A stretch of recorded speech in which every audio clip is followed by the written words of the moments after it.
Bismillahirrahmanirrahim. Assalamu alaikum dear students. I hope all of you will be fine.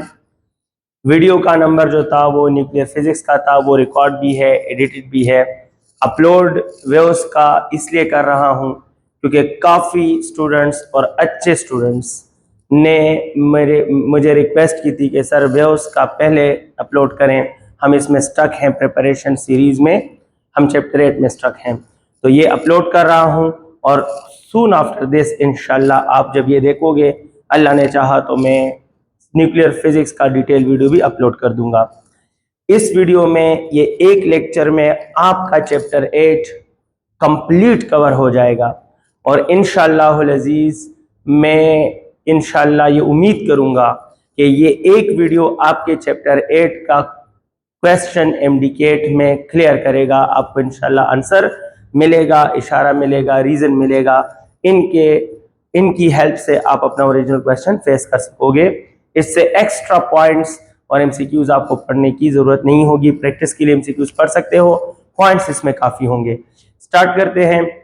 हमारे पास waves chapter number 8 for MDCAT 2025, ये 4 topics हैं इस syllabus में, इसके अलावा कोई टॉपिक शामिल नहीं है। तो मैं हर टॉपिक के points along with the most important MCQs share कर रहा हूं। एक वीडियो में पूरा चैप्टर कवर करते हैं, तो आइए मेरे साथ। सिलेबस का पहला टॉपिक है characteristics of waves. Characteristics of waves में सारे मेन पॉइंट्स या इसके पॉइंट्स क्या हैं, तो पहला पॉइंट कैरेक्टरिस्टिक्स ऑफ वेव्स में से फर्स्ट नंबर पॉइंट में ये लिखना चाहता हूं कि the waves composed of crusts and troughs.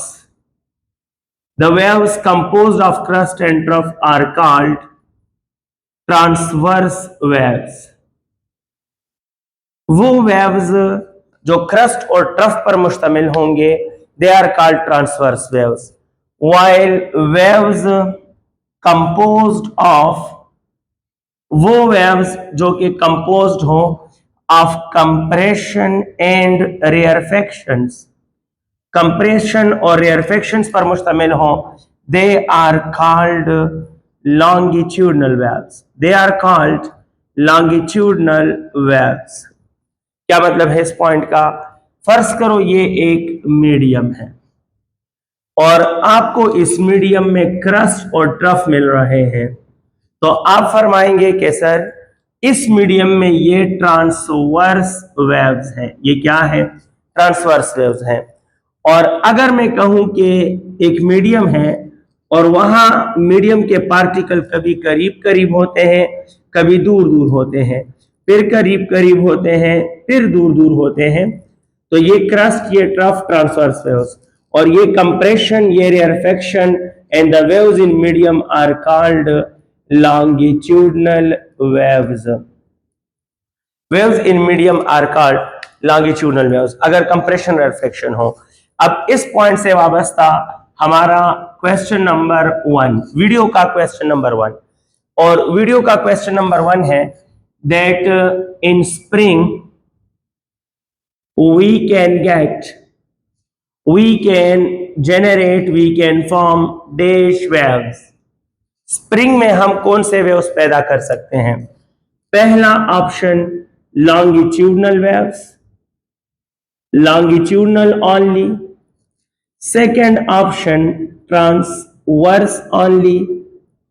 Third option dear students both longitudinal waves and transverse waves, और option D neither longitudinal waves nor transverse waves। तो आपका आंसर क्या होगा? तो याद रखिए डियर स्टूडेंट्स, स्प्रिंग एक ऐसा मीडियम है जिसमें हम लॉन्गिट्यूडनल वेव्स यानी कंप्रेशन रेयरफेक्शन भी पैदा कर सकते हैं, और इसमें हम ट्रांसवर्स वेव्स यानी क्रस्ट और ट्रफ भी पैदा कर सकते हैं। तो करेक्ट ऑप्शन है both longitudinal waves and transverse waves. आप कहोगे कैसे? तो कैसे का जवाब आपके साथ शेयर कर रहा हूं। क्वेश्चन नंबर 1 मैं आपके लिए एक डायग्राम ड्रा कर रहा हूं, देखते जाइए। अगर मैं कहूं कि ये एक स्प्रिंग है, ये एक स्प्रिंग है नॉर्मल कंडीशन में, और ये भी एक स्प्रिंग है, वही स्प्रिंग है नॉर्मल कंडीशन में, और ये स्प्रिंग लटक रहा है, मीडियम है। अब आप देखें, ऐसा करें कि इस स्प्रिंग का एक क्लिप पकड़कर नीचे खींच कर छोड़ दें। तो जब आप इसको नीचे खींच कर छोड़ोगे तो आप देखोगे कि कहीं पर क्लिप्स करीब करीब हो जाएंगे, लेकिन कहीं पर ये क्लिप्स एक दूसरे से दूर दूर हो जाएंगे। फिर एक जगह में ये क्लिप्स करीब करीब हो जाएंगे, फिर एक जगह में ये एक दूसरे से दूर दूर हो जाएंगे। मतलब इस तरह डिस्टर्ब करने से आपने स्प्रिंग में कंप्रेशन रेयरफेक्शन पैदा किए, which are combinely called longitudinal waves. लेकिन अगर आप इस स्प्रिंग को इधर पकड़कर, आप इसको इधर पकड़कर दाएं बाएं मूव करो, आप इसका पार्टिकल यूं यूं मूव करो, तो आप देखोगे कि स्प्रिंग में आपको क्रस्ट और ट्रफ भी मिल जाएगा। और इस तरह क्रस्ट और ट्रफ बनने का मतलब है कि इसमें ट्रांसवर्स वेव्स भी बन सकते हैं, लॉन्गिट्यूडनल वेव्स भी बन सकते हैं। तो इसलिए both longitudinal waves and transverse waves. अगर मैं क्वेश्चन नंबर 2 करूं आपसे, तो अगर मैं कहूं in a stretched string we can get option A only longitudinal waves, or option B only transverse waves, option C only both longitudinal waves and transverse waves, or option D neither longitudinal wave nor transverse wave. So dear students, रस्सी में सिर्फ और सिर्फ transverse waves हम पैदा कर सकते हैं। अगर स्प्रिंग के बजाय ये एक रस्सी हो, तो इस रस्सी को आप जितना भी डिस्टर्ब करोगे, आपको सिर्फ ट्रांसवर्स वेव्स ही मिलेंगे, कभी आपको लॉन्गिट्यूडनल वेव्स यानी कंप्रेशन और रेयरफेक्शन नहीं मिल सकते। अच्छा dear students, characteristic of waves में पहला पॉइंट मैंने आपके साथ शेयर किया। हमने 1.2 MCQs पढ़ लिए हैं।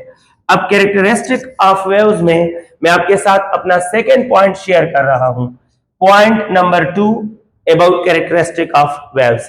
पॉइंट नंबर 2 ये है कि the waves which transfer energy, वो वेव्स जो एनर्जी ट्रांसफर करते हैं, आर कॉल्ड प्रोग्रेसिव वेव्स। उन वेव्स को प्रोग्रेसिव वेव्स बोलते हैं। जो एनर्जी को एक जगह से दूसरी जगह लेके जाते हैं, they are called progressive waves.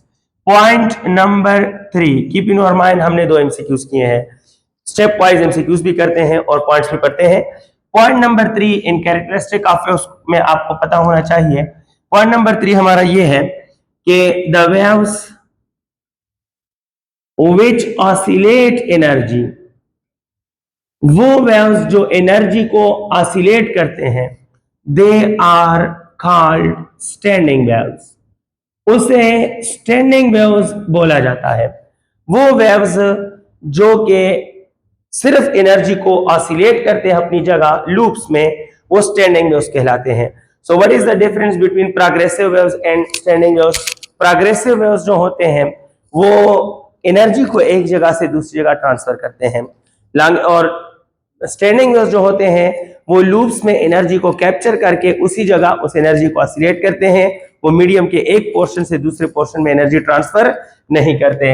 We are dealing characteristic of waves, और हमारा पॉइंट नंबर 4 है। पॉइंट नंबर 4 जो है, अगर 1 क्रस्ट प्लस 1 ट्रफ मिल जाए तो ये 1 ट्रांसवर्स वेव बन जाता है। लेकिन अगर 1 कंप्रेशन प्लस 1 रेयरफेक्शन बन जाए तो 1 लॉन्गिट्यूडनल वेव बन जाएगा।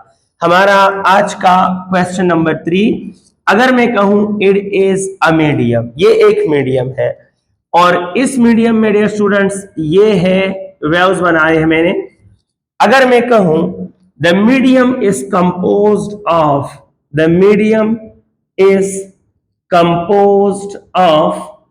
कितने वेव्स पर ये मुश्तमिल है? Option A 1 2 3 4 5, the medium is composed of 5 waves. Option B, the medium is composed of 2 waves. Option C, it is composed of 2.5 waves. और ऑप्शन डी 1 वेव। तो देखो डियर स्टूडेंट्स, जब आपको पता हो कि 1 क्रस्ट और 1 ट्रफ 1 वेव होता है, 1 ट्रांसवर्स वेव, तो देखते जाए मुझे, मैं कहूंगा कि ये जो है 1 क्रस्ट 1 ट्रफ ये 1 वेव, फिर 1 क्रस्ट 1 ट्रफ ये एक और वेव, और सिर्फ क्रस्ट मीन ये हाफ वेव। तो 1 + 1 2 और 2 + half 2.5। So the medium is composed of 2.5 waves. हम कैरेक्टरिस्टिक ऑफ वेव्स पढ़ रहे हैं, हमने 4 पॉइंट्स पढ़े हैं और 3 MCQs पढ़े हैं। अब मैं next point of characteristic of wave आपको समझा रहा हूं। मेरा नेक्स्ट पॉइंट है point number 5, characteristic of waves में पॉइंट नंबर 5। क्वेश्चन 3 हो चुके हैं। पॉइंट नंबर 5 है हमारे पास, और ये है वेव लेंथ। वेव लेंथ क्या होता है? So my dear students, wave length is actually it is the length of one wave, the length of one wave. कैसे? तो देखो वेव लेंथ है, इसके आगे 1 लगा तो कोई फर्क पड़ता है? खुद ही समझ गए कि सर 1 वेव का length is called wave length. मतलब ये है कि अगर ये एक मीडियम है और इस मीडियम में मैं वेव्स ले रहा हूं, ये वेव्स हैं, तो एक वेव को शेड करे, देखो ये पूरा क्रस्ट और ये जो पूरा ट्रफ है, इसका जो लेंथ है यानी यहां से यहां तक ये वेव लेंथ है, and wave length is denoted by lambda. आप अच्छी तरह जानते हो। अच्छा, यहां से आपने सीखा कि अगर साथ दीजिए, अगर एक क्रस्ट और एक ट्रफ वेवलेंथ के बराबर है तो देख लें 1 crust + 1 trough is equal to wavelength. ये वेवलेंथ के बराबर है, the length of 1 crust and 1 trough. लेकिन आप जानते हैं कि थ्योरेटिकल वेव्स में, आइडियल वेव्स में, जितने साइज का हम क्रस्ट लेते हैं उतने ही साइज का हम ट्रफ भी लेते हैं, यानी trough is equal to crust and crust is equal to trough. लिहाजा अगर मैं ट्रफ को क्रस्ट बना दूं तो 1 crust + 1 crest is equal to wavelength, और 1 crust + 1 crest mean 2 crest is equal to wavelength, या 1 crest is equal to λ/2। Similarly 1 trough is equal to λ/2, यानी हर क्रस्ट हाफ ऑफ वेवलेंथ को रिप्रेजेंट करता है और हर ट्रफ हाफ ऑफ वेवलेंथ को रिप्रेजेंट करता है मुसलमानों। सो आज का हमारा question number 4, if I say that here we have a medium, ये एक मीडियम है और मैं इस मीडियम में क्रस्ट एंड ट्रफ की कहानियां आपके सामने रख रहा हूं, और मैं कहूं the length of medium, the length of this medium is, इस मीडियम का लेंथ कितना होगा, यानी पूरे मीडियम का ये लेंथ किस चीज के बराबर होगा। तो मैं आपको ऑप्शन दे रहा हूं, इट इज 5 लैम्डा, और ऑप्शन बी इट इज λ/2, और option C it is 2 lambda, और option D it is dear students 3 λ/2। तो कैसे सॉल्व करोगे? आप कहें सर हमने सीखा है कि एक क्रस्ट हाफ ऑफ वेवलेंथ और एक ट्रफ हाफ ऑफ वेवलेंथ को रिप्रेजेंट करता है। तो देखो ये क्रस्ट हाफ ऑफ वेवलेंथ, ये ट्रफ हाफ ऑफ वेवलेंथ, ये क्रस्ट हाफ ऑफ वेवलेंथ, ये ट्रफ हाफ ऑफ वेवलेंथ। तो पूरे लेंथ में कितनी बार हाफ ऑफ वेवलेंथ आया है? 4 बार हाफ ऑफ वेवलेंथ आया है। तो आप फरमाओगे कि sir length is equal to 4 बार हाफ ऑफ वेवलेंथ। तो ये और ये cancel, it mean the total length is equal to 2 lambda, and the correct option is option C. Let me proceed towards point number 6 about characteristic of waves. हमने 4 MCQs और 5 points पढ़े हैं topic number 1 के। Characteristic of waves में हमारा next point है point number 6, और point number 6 wavelength के बाद आप जानते हैं टाइम पीरियड होना चाहिए, तो टाइम पीरियड में बोल देता हूं, बाकी आप सबको पता होगा, बचपन की बातें हैं आपके लिए, क्लास 9-10 में भी पढ़ा था। Time period mean the time of propagation, the time of propagation of one wave, वो टाइम जिसमें एक वेव किसी जगह से पास हो जाए। टाइम पीरियड टी से डिनोट होता है, और याद रखना it is always equal to time divide by number of waves, time divide by number of waves. अगर मैं कहूं कि फ्रीक्वेंसी क्या है, तो फ्रीक्वेंसी का कॉन्सेप्ट है it is number of waves in 1 second, number of waves in 1 second, 1 second में नंबर ऑफ वेव्स होते हैं। फ्रीक्वेंसी एफ से डिनोट होता है। इसका फार्मूला होता है number of waves divide by time. देखो इन दोनों का फार्मूला उल्टा है, देयरफॉर हम कहते हैं कि frequency is the reciprocal of time period. इससे वाबस्ता क्वेश्चन करते हैं और हमारा आज की वीडियो का क्वेश्चन नंबर 5 है। क्वेश्चन नंबर 5 ये है that if 300 waves passes through a point in 10 seconds, what is the time period of waves? तो आपको सिंपल पॉइंट बता रहा हूं, the time period of wave is 1 second, option B 1/3 second, option C it will be 1/30 second और option D none of these. तो आप इस question का डेटा पुट करें। आप कहें sir you are asking about time period and time period is T by N, so T time period is equal to time लिया है 10 सेकेंड्स और नंबर ऑफ वेव्स है 300 सॉरी, ये कैंसिल, तो time period is 1/30। The correct option is option C. Let me proceed toward point number 7. We are discussing the characteristics of mechanical waves. हम mechanical waves chapter 8 first year physics के बातें कर रहे हैं MDCAT syllabus के मुताबिक। हमारा आज का पॉइंट नंबर 7 है और पॉइंट नंबर 7 क्या है? फ्रीक्वेंसी के बाद आपको बताता हूं intensity of waves. Intensity of waves का बहुत सिंपल कॉन्सेप्ट है, it is the ratio of energy divided by area or time. Energy per unit area per unit time imparted by waves is called its intensity. मतलब क्या है इसका? मतलब ये है कि अगर ये एक वेव ट्रेन है, यानी ये वेव्स हैं जो कि एक डायरेक्शन में ट्रेवल कर रहे हैं और आपने इनकी इंटेंसिटी का अंदाजा लगाना है, तो आप ऐसा करें, इसके अंदर एक एरिया रखते परपेंडिकुलरली, तो जो एरिया आपने रखा उसकी वैल्यू आपको मालूम है, जितने टाइम के लिए आपने रखा वो भी आपको मालूम है, और ये देखो कि ये वेव्स इस एरिया में कितनी एनर्जी इंपार्ट करते हैं। अगर एक ही टाइम में एक ही एरिया को ज्यादा एनर्जी वेव्स से मिल गई तो उस वेव्स की इंटेंसिटी ज्यादा होगी, और अगर उसी टाइम में उसी एरिया को वेव्स से कम एनर्जी मिल गई तो इन वेव्स की इंटेंसिटी कम होगी। यानी intensity is the comparison of energy in waves, कि एक वेव में कितनी एनर्जी छुपी है, इस फैक्ट को इंटेंसिटी बोलते हैं। अच्छा डियर स्टूडेंट्स, इंटेंसिटी से वाबस्ता बातें करते हैं तो देखो इंटेंसिटी ऑफ वेव जो होते हैं ये डायरेक्टली प्रोपोर्शनल टू एनर्जी है, और energy is directly proportional to the amplitude square है। एम्पलीट्यूड स्क्वायर के साथ एनर्जी डायरेक्टली है और एनर्जी के साथ इंटेंसिटी डायरेक्टली है, तो आप ये रिलेशन एम्पलीट्यूड स्क्वायर के साथ भी यूज कर सकते हो। इसका जो यूनिट बनता है वो है joule per metre square per second, joule per metre square per second. और देखो जूल पर सेकेंड को वाट भी कहते हैं, then you can say watt per metre square, ये यूनिट ऑफ इंटेंसिटी है।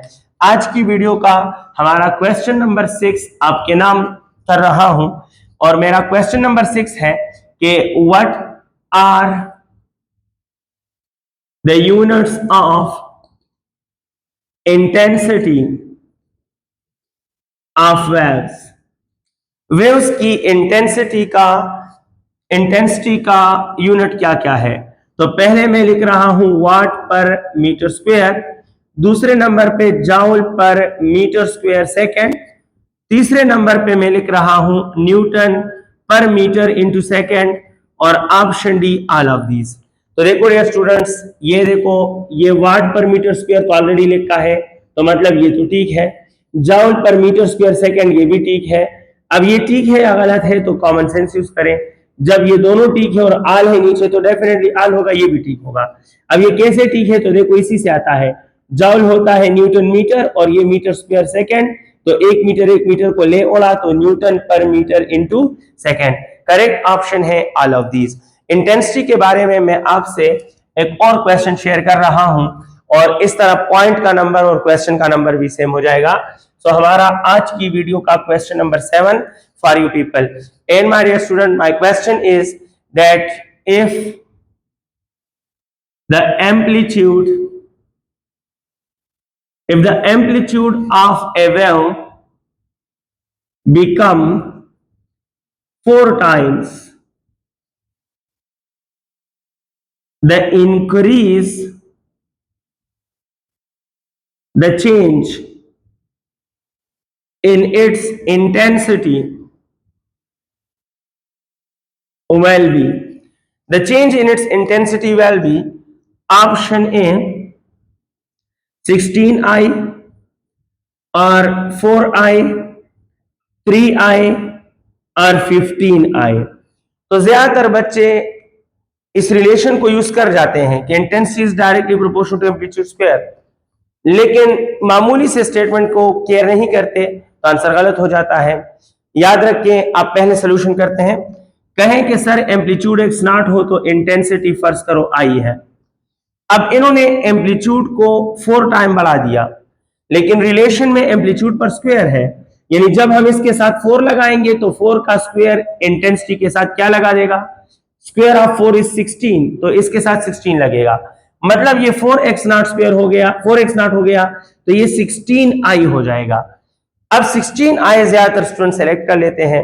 याद रखना, ये तब सेलेक्ट करना जब आपसे क्वेश्चन पूछा जाए that what will be the new intensity of the wave, लेकिन ऐसा नहीं कहा what is the new intensity, कहा गया है that what is the change in intensity, और change is always final minus initial, तो फाइनल 16 है और इनिशियल 1 है, तो इससे ये माइनस करो, the change in intensity is 15i and the correct option is option D. Okay dear students, characteristic के अगले पॉइंट की तरफ जा रहे हैं और कैरेक्टरिस्टिक में मैं आपके साथ अब शेयर कर रहा हूं द स्पीड ऑफ वेव। इस पॉइंट पर कैरेक्टरिस्टिक हमारे खत्म हो जाएंगे और हमारा अगला पॉइंट है point number 8, speed of mechanical waves. तो स्पीड ऑफ मैकेनिकल वेव का एक फार्मूला है v is equal to F lambda. ये v स्पीड है, फ्रीक्वेंसी है, वेवलेंथ है, ये फार्मूला जनरल है।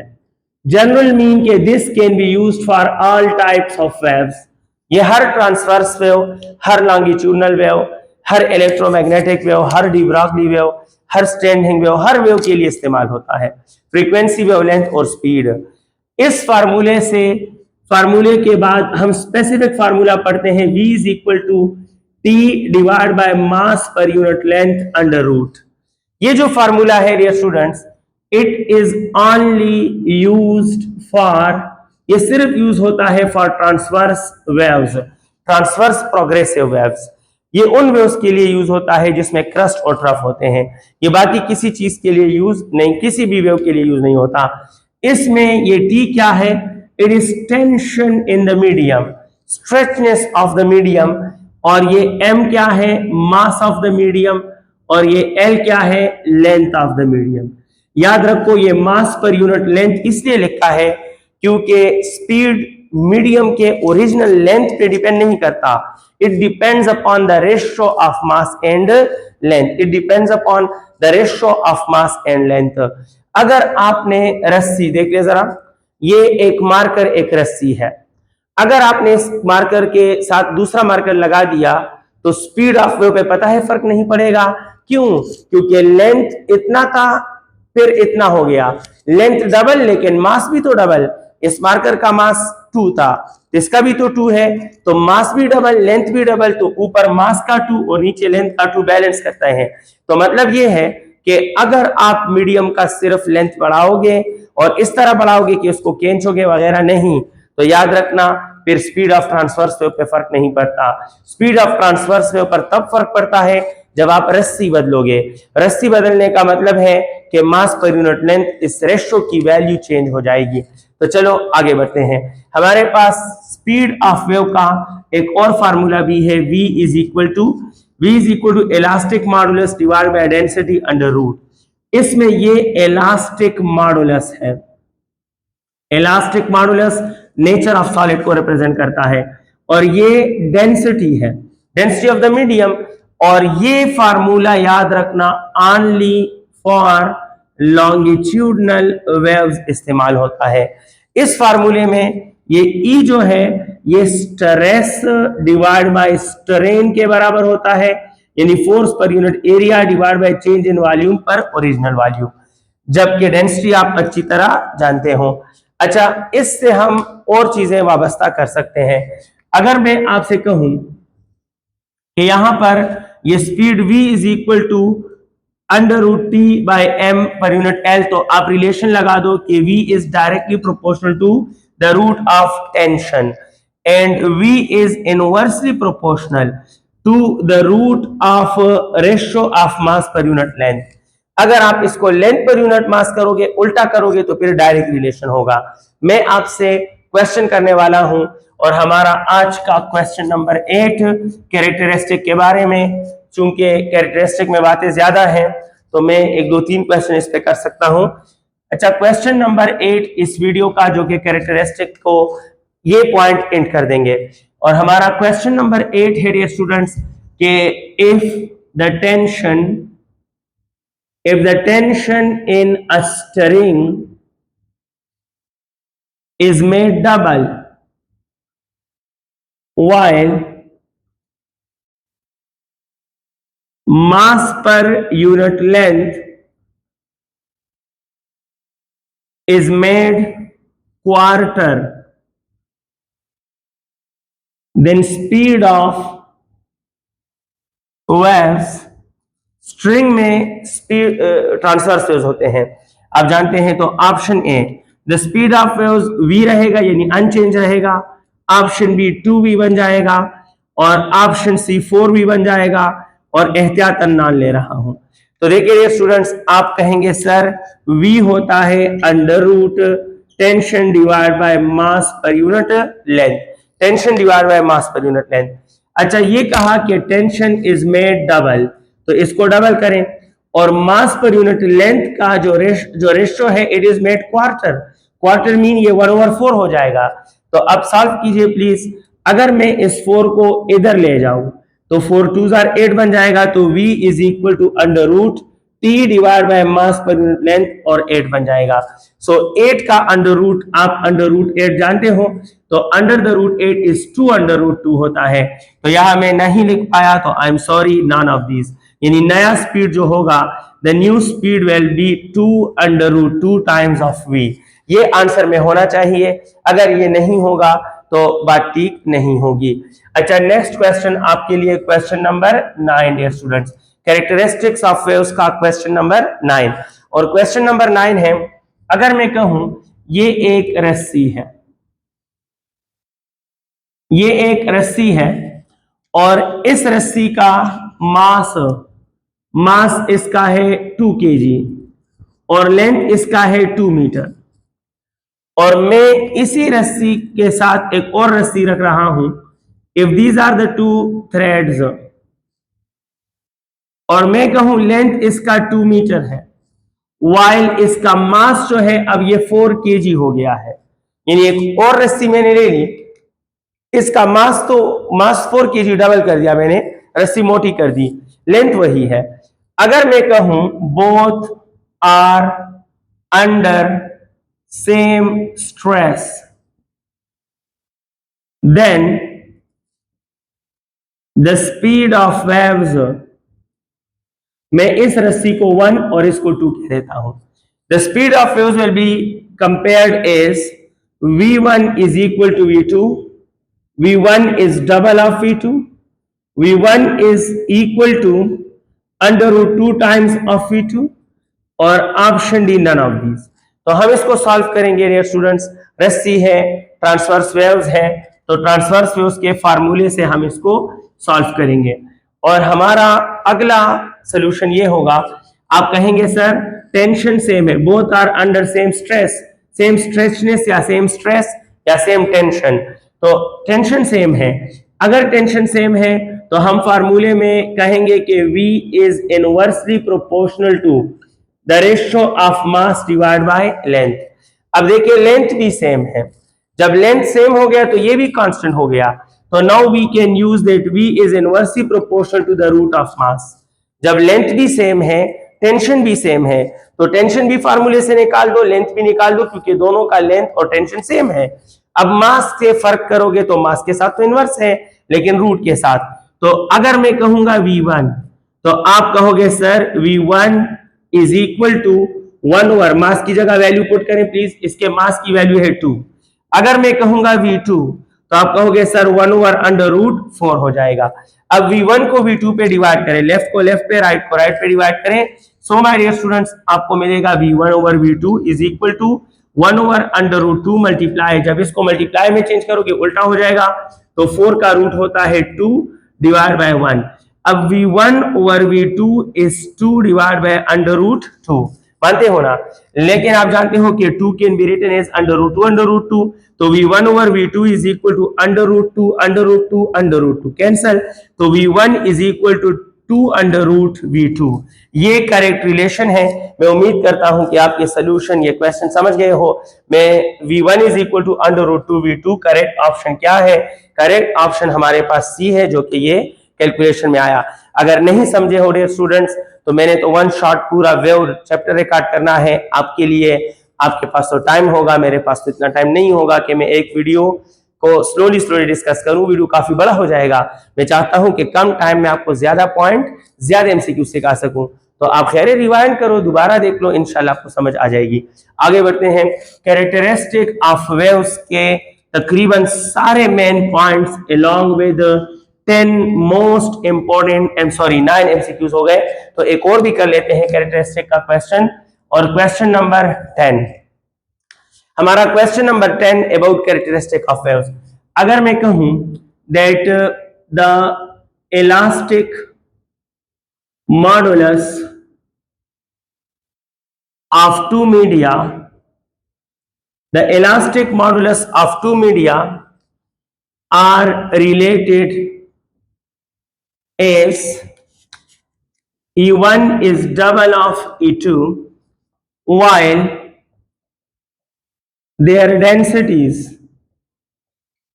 are ρ1 is 4 times of ρ2, ρ1 is 4 times of ρ2, then the speed of longitudinal waves will be option A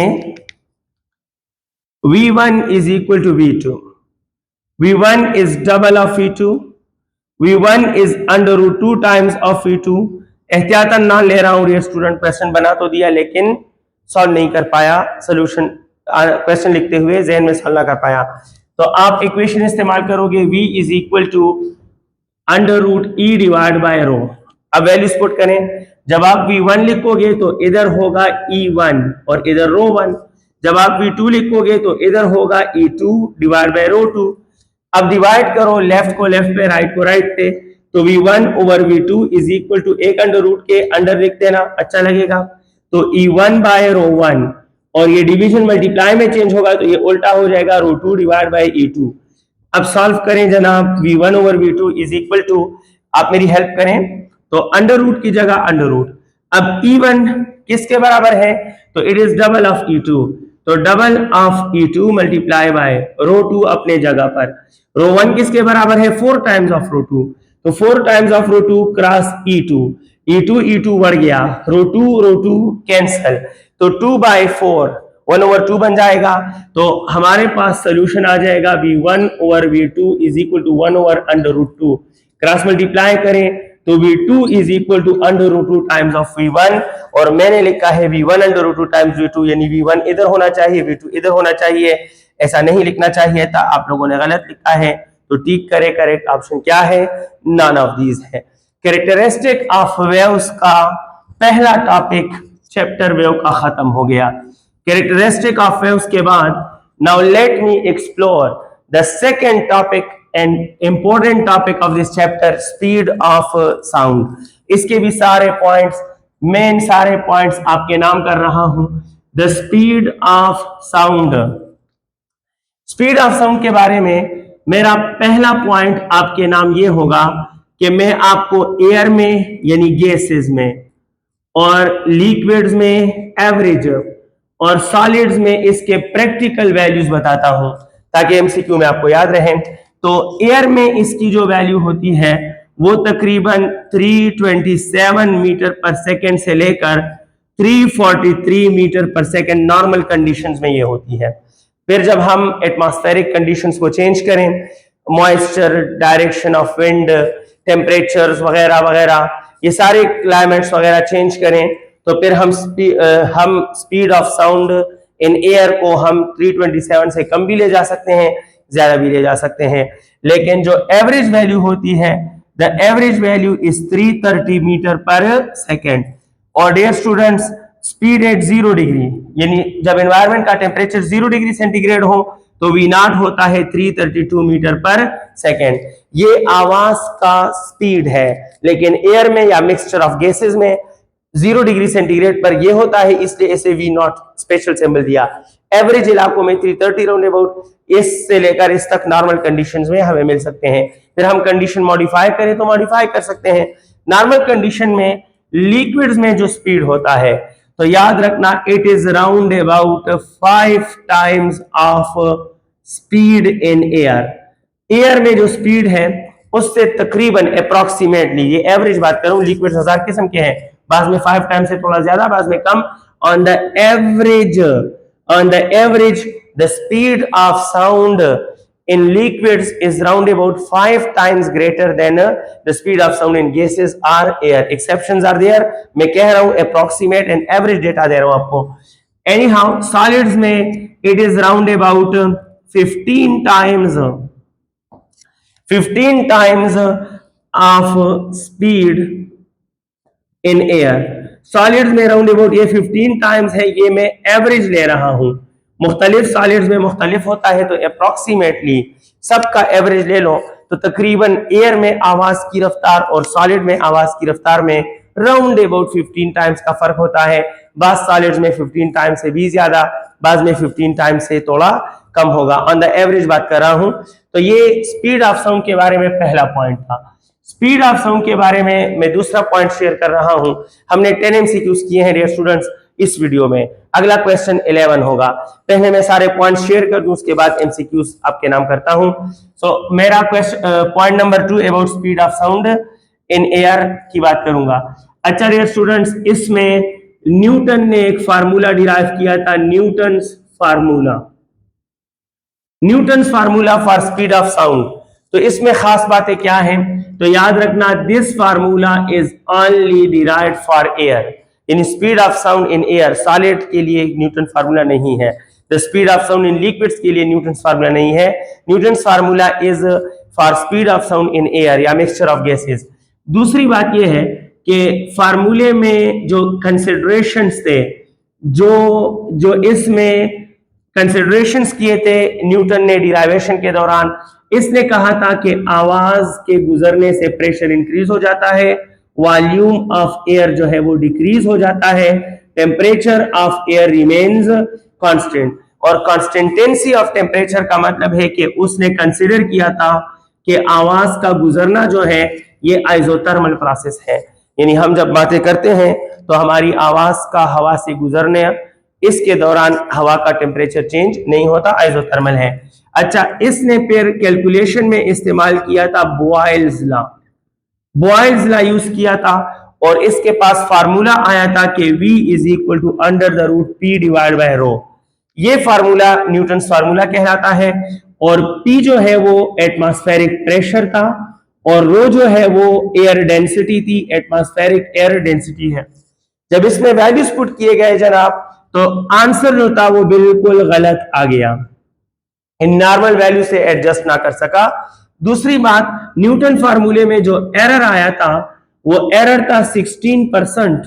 16% का मतलब है हर 100 में 16 का फर्क था, यानी अगर ओरिजिनल वैल्यू 100 होती तो न्यूटन को राउंड अबाउट 84 वैल्यू मिल गई। जब ओरिजिनल वैल्यू 200 हो तो न्यूटन को 32 कम मिल गया, 16 for 100, 16 for the second 100। Error 16% था जो कि एक्सेप्टेबल नहीं था, तो इसको रिजेक्ट किया गया, Newton formula failed. Point number 3, I am discussing the speed of sound in air. और पॉइंट नंबर 3 में क्या है dear students? So point number 3 जो है, फिर आया लैप्लास, और लैप्लास फार्मूला फॉरवर्ड कर दिया for the speed of sound in air. Laplace के फार्मूले में क्या क्या बातें हैं? तो पहली बात यह है, ये भी speed of sound in air के लिए है, सॉलिड या लिक्विड के लिए नहीं है।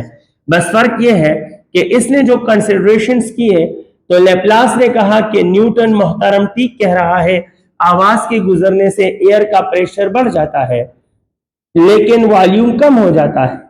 बस इसने ये कहा कि जनाब ये प्रोसेस आइसोथर्मल नहीं होता, इट इज नॉट आइसोथर्मल, यानी टेम्परेचर कांस्टेंट नहीं होता, बल्कि इसने कहा कि द प्रोसेस इज एडियाबेटिक, यानी आवाज जब हवा से गुजर रही है तो इसमें हीट पैदा होता है कंप्रेशन रिफ्लेक्शन में कोलिजन से, लेकिन वो हीट आगे प्रोपेगेट नहीं कर पाता because air is poor conductor, तो हीट जहां पैदा हो वही रहता है, and this phenomena is called adiabatic. तो आइसोथर्मल को चेंज करके एडियाबेटिक बना दिया। इस कंसिडरेशन पर मोहतरम लैप्लास ने कैलकुलेशंस किए, आफ्टर कैलकुलेशन उसको फार्मूला मिल गया V इज इक्वल टू गेमा P बाय रो। तो देखो न्यूटन फार्मूले में और लैप्लास फार्मूले में सिर्फ गेमा का फर्क था, वेयर गेमा is thermal constant, it is the thermal constant of air and it's value is 1.41, बाज जगहों पर 1.4, बाज में 1.42 भी आप लिख सकते हो। सो ये वैल्यू आ गई, ये छोटा सा फर्क था, लेकिन जब वैल्यू पुट की गई थर्मल कांस्टेंट की, एटमॉस्फेरिक प्रेशर की, डेंसिटी की, तो मोहतरम लैप्लास के फार्मूले का आंसर बिल्कुल ठीक आया, नॉर्मल वैल्यू से वो मैच कर रहा था। जब नॉर्मल वैल्यू से वो मैच कर रहा था तो लैप्लास फार्मूले को लैप्लास करेक्शन भी नाम दिया गया और कहा कि लैप्लास का फार्मूला आज के बाद लैप्लास करेक्शन बन गया कि लैप्लास ने न्यूटन के फार्मूले का एरर भी रिमूव कर दिया। लैप्लास फार्मूले के मुताबिक एरर जो था तकरीबन 0.1% है, बट मुख्तलिफ जगहों पे मुख्तलिफ वैल्यू आई है। 0.1% लैप्लास फार्मूले का एरर था। आई am discussing the speed of sound, और मैंने आपको इसमें काफी बातें बताई, लेकिन मैं पॉइंट नंबर 4 भी बताने वाला हूं। लैप्लास फार्मूला फाइनल फार्मूला बन गया for the speed of sound in air. And my dear students, अब मैं पॉइंट नंबर 4 आपके नाम कर रहा हूं। पॉइंट नंबर 4 ये है कि speed of sound in air, इसका किस चीज के साथ क्या रिलेशन है। So dear students, point number 4 में मैं आपको बताता चलूं कि speed of sound in air का प्रेशर, एटमॉस्फेरिक प्रेशर के साथ कोई रिलेशन नहीं होता। एटमॉस्फेरिक प्रेशर कम करो या ज्यादा करो, इससे फर्क नहीं पड़ता। रीजन क्या है? क्योंकि जहां एटमॉस्फेरिक प्रेशर ज्यादा होता है वहां एयर डेंसिटी भी ज्यादा होती है, तो एटमॉस्फेरिक प्रेशर और डेंसिटी का वेरिएशन एक दूसरे को कैंसिल कर लेते हैं लैप्लास फार्मूले में, तो रिजल्ट स्पीड ऑफ साउंड पे कोई फर्क नहीं पड़ता। फर्दर मोर डियर स्टूडेंट्स, ये जो है it also depends upon moisture. हवा में नमी ज्यादा होगी तो स्पीड ऑफ साउंड ज्यादा होगा, हवा में नमी कम होती है तो स्पीड ऑफ साउंड कम होता है। It also depends upon air direction, wind direction, ये विंड डायरेक्शन पे भी डिपेंड करता है। अगर हवा और साउंड अपोजिट डायरेक्शन में हो तो स्पीड ऑफ साउंड मिनिमम होगा, अगर हवा और साउंड सेम डायरेक्शन में हो तो स्पीड ऑफ साउंड मैक्सिमम होगा। इसके अलावा dear students, it depends upon inversely, it is inversely related to molecular mass, ये मॉलिक्यूलर मास के साथ इनवर्सली रिलेटेड है। मॉलिक्यूलर मास के साथ इनवर्सली मींस कि the speed of sound is inversely proportional to 1 over molecular mass under root. मैंने molecular mass के साथ लिखा inversely related to root of dear students, root of molecular mass, यानी V is inversely proportional to 1 over under root m। जिस gas का molecular mass ज्यादा होगा उसमें आवाज की रफ्तार कम होगी, यानी the speed of sound in oxygen gas is less than the speed of sound in hydrogen gas if we keep both the gases at same temperature। अगर सारे कंडीशन सेम कर दो तो ऑक्सीजन में आवाज की रफ्तार कम होती है और हाइड्रोजन में आवाज की रफ्तार ज्यादा होती है। फर्दर मोर डियर स्टूडेंट्स, ये स्पीड ऑफ साउंड जो है ये डायरेक्टली प्रोपोर्शनल होता है, directly proportional directly proportional to root of temperature in kelvin. Temperature in kelvin के साथ ये डायरेक्टली प्रोपोर्शनल है रूट के साथ, यानी the speed is directly proportional to the root of temperature. यानी अगर एनवायरमेंट का टेम्परेचर केल्विन में ज्यादा डबल कर दो तो स्पीड ऑफ सॉरी अगर एनवायरमेंट का टेम्परेचर केल्विन में 4 टाइम कर दो तो स्पीड ऑफ साउंड डबल हो जाएगा, क्योंकि इसके साथ 4 लगाओगे तो 4 का रूट इसके साथ क्या ले आएगा, 2 ले आएगा। इस तरह का रिलेशन है। Furthermore dear students, relation में आपको यह भी बता दूं कि स्पीड ऑफ साउंड जो है, द स्पीड ऑफ साउंड एक अनोखा रिलेशन टेम्परेचर इन सेंटीग्रेड के साथ भी है। टेम्परेचर इन डिग्री सेंटीग्रेड, ये डिग्री केल्विन में है, अच्छा डिग्री बोल दिया बस, खैर है माफ कर दें। केल्विन में स्केल में मेजर करोगे तो फिर direct related with root of temperature है, लेकिन सेंटीग्रेड के साथ एक अजीब रिलेशन है। 1 डिग्री सेंटीग्रेड इंक्रीज जो है, that implies that speed will be increased by 0.61 metre per second. 0.61 metre per second, यानी हर डिग्री पे 0.61 मीटर पर सेकेंड का इजाफा होगा, या 61 सेंटीमीटर पर second. 1 degree temperature 1 degree centigrade बढ़ा दो तो speed of sound 0.61 metre per second बढ़ जाएगा। 2 डिग्री बढ़ा दो तो 2 बार 0.61 का इजाफा, 3 डिग्री बढ़ा दो तो 3 बार 0.61 का इजाफा। Furthermore dear students, speed of sound का एक फार्मूला ये भी है कि it is equal to under the root gamma R T divide by M. इस फार्मूले में ये गेमा थर्मल कांस्टेंट है, ये आर गैस कांस्टेंट है कैपिटल आर, ये टेम्परेचर इन केल्विन है और ये मॉलिक्यूलर मास है, ये मॉलिक्यूलर मास है। एक फार्मूला ये भी है कि V is equal to V naught plus 0.61 T. इस फार्मूले में वी नॉट 332 को रिप्रेजेंट करता है और we T means temperature at any temperature in degree centigrade. याद रखना इसमें टेम्परेचर इन डिग्री सेंटीग्रेड लोगे। एक और बात सुने कि ये फार्मूला शॉर्ट रेंज है, यह ह्यूज चेंज के लिए इस्तेमाल नहीं होता, फिर इस इक्वेशन का जो रिजल्ट है वो प्रैक्टिकल रिजल्ट से मैच नहीं करता। ये लॉन्ग रेंज इक्वेशन है, ये किसी भी level of change in temperature के लिए यूज हो सकता है, लेकिन ये शॉर्ट रेंज है, ये huge change in temperature in centigrade के लिए इसका रिजल्ट प्रैक्टिकल रिजल्ट से मैच नहीं करता। ये सारे पॉइंट्स थे स्पीड ऑफ साउंड के बारे में। मैंने आपको इसके मैक्सिमम पॉइंट्स बता दिए डियर स्टूडेंट्स। इंशाअल्लाह अजीज आई एम 99% श्योर, 100% श्योर खुदा हो सकता है और इंसान नहीं हो सकता, कि इंशाअल्लाह इस वीडियो में जो कुछ मैं डिस्कस कर रहा हूं, एमसीक्यू से जो सीख रहे हो, जो पॉइंट से सीख रहे हो, आपका क्वेश्चन ऑफ एमडीकेट 2 या 3 क्वेश्चन इस चैप्टर से आएंगे, वो इस ओरिजिन से टच करेंगे। इंशाअल्लाह आपको उसको सॉल्व करने में हेल्प मिलेगी, because these are the main points according to the syllabus. और बुक्स में याद रखना, इंट करेक्शन लोगों के बुक्स ने काफी, बस पॉइंट ऑफ आप जानते हैं फेम वगैरह है, तो बुक्स में याद रखना, सोशल मीडिया पे व्हाट्सएप ग्रुप्स में काफी आउट ऑफ बाउंड्री क्वेश्चन मुझे बच्चे सेंड करते हैं, जिसकी वजह से मोबाइल तो मेरा हैंग ही है, कई दिन हैंग रहता है, लेकिन मैं जब पढ़ता हूं तो मैं कोशिश करता हूं उनको समझा दूं। यकीन करें कि धोखा है, फरेब है, हर जगह आपको आउट ऑफ बाउंड्री और ट्रिकी और ट्विस्टी एमसीक्यूज देते हैं, पास पेपर उठाकर देख लें तो आटे में नमक के बराबर भी आपको ये आउट ऑफ बाउंड्री क्वेश्चन नहीं मिलेंगे। बड़े technical to the point question according to your course and syllabus आते हैं, तो एक्स्ट्रा बर्डन्स के साथ मत चलो, हार जाओगे खुदा ना खास्ता।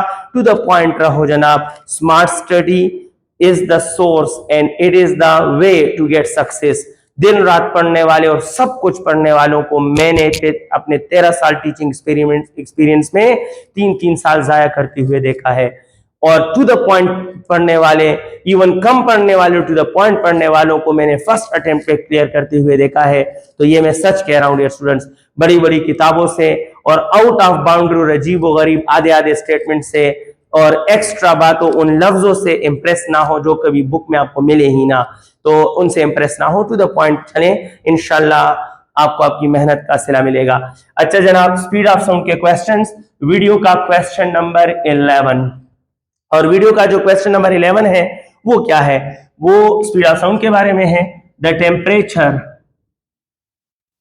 Temperature at which speed of sound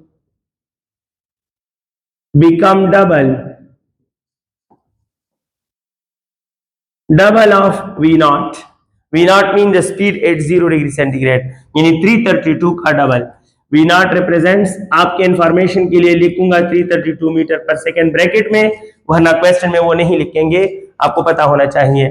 That is 544 degree centigrade, 819 degree centigrade, और ऑप्शन सी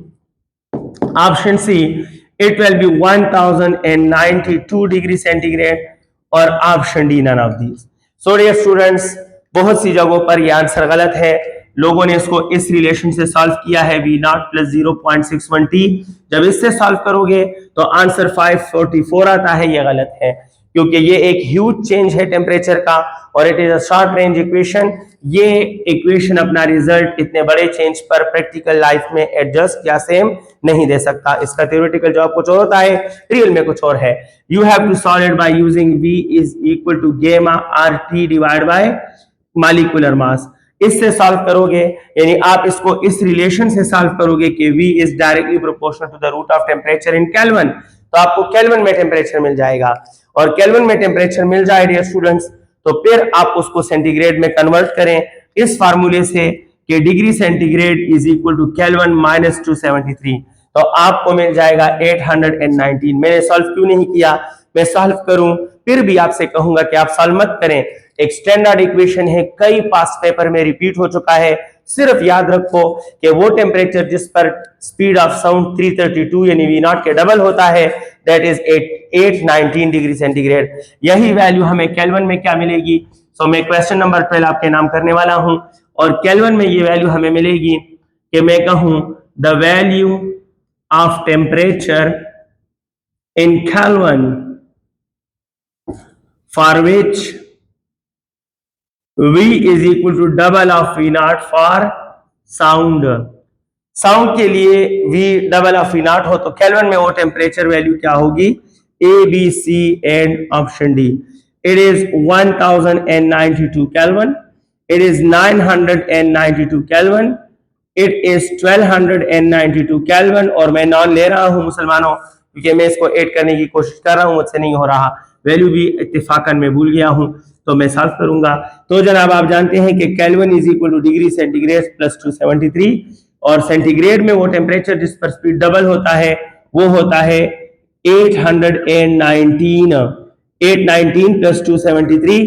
तो 819 और 273 क्या होगा, 9 और 3 क्या बनते हैं, चलो 12. तो 8, 9 और 10 1092. मैं बार बार कह रहा था कि यही ठीक है, मुझे याद है, पर आप मान नहीं रहे थे. सॉरी स्टूडेंट्स, क्वेश्चन नंबर 12 का ऑप्शन ए सही है. स्पीड ऑफ साउंड के बारे में मजीद कुछ क्वेश्चंस आपके साथ शेयर करने वाला हूं, और वो क्या है, तो चलो ट्राई करते हैं. हमारा क्वेश्चन नंबर 13, और क्वेश्चन नंबर 13 है that the ratio of Laplace and Newton's approach of speed of sound in air. Option A आपके लिए है, it will be R/1 और it will be R/√1, R²/1, और ऑप्शन डी R1/2/1. तो कौन सा ऑप्शन ठीक होगा, आप कहोगे सर लेप्लास वर्सेस न्यूटन का कह रहे हो. लेप्लास का फार्मूला था √γ/ρ, न्यूटन का फार्मूला था p/ρ √. स्प्लिट करो शाबाशे. तो Laplace divide by Newton is equal to √r और p/ρ और p/ρ ये कैंसल, तो it is equal to √r/1, but √r is R1/2/1, and the correct option is option D. हमारा अगला क्वेश्चन है क्वेश्चन नंबर 14 डियर स्टूडेंट्स, और question number 14 में मैं आपसे मुखातिब हूं. मेरा क्वेश्चन नंबर 14 आपके लिए होगा कि the error in speed of sound, the error in speed of sound according to Newton's formula. Newton's formula, if speed of sound is 200 metre per second, तो error according to Newton's formula क्या होगा? 16 metre per second और 32 metre per second और 48 metre per second और it is none of these. तो ज्यादातर student 16 पे टूट पड़ते हैं क्योंकि उन्हें याद किया होता है कि न्यूटन के पास तो एरर 16 आया था, बट भूल जाते हैं कि 16 नहीं था, 16% था। 16% मीन हर 100 में 16 का फर्क था, हर 100 में 16 का फर्क था। तो जनाब अगर वैल्यू 100 हो तो उसके पास 16 का एरर आएगा, लेकिन अगर वैल्यू 200 हो तो एक 100 में 16, फिर दूसरे 100 में 16, तो फिर एरर जो था वो 32 होगा। So correct option is 32 metre per second. अच्छा डियर स्टूडेंट्स, हम आगे बढ़ते हैं और हमारे लिए एक और क्वेश्चन है, question number 15। We are dealing the second topic of this chapter, जो कि तकरीबन खत्म हो गया, और क्वेश्चन नंबर 15 है, मैं शेयर कर रहा हूं। अगर मैं कहूं that two media, two gaseous media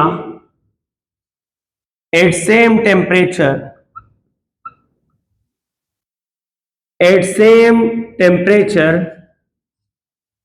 are such that they are such that the molecular weight of one is 4 times the molecular weight of two, then speed of sound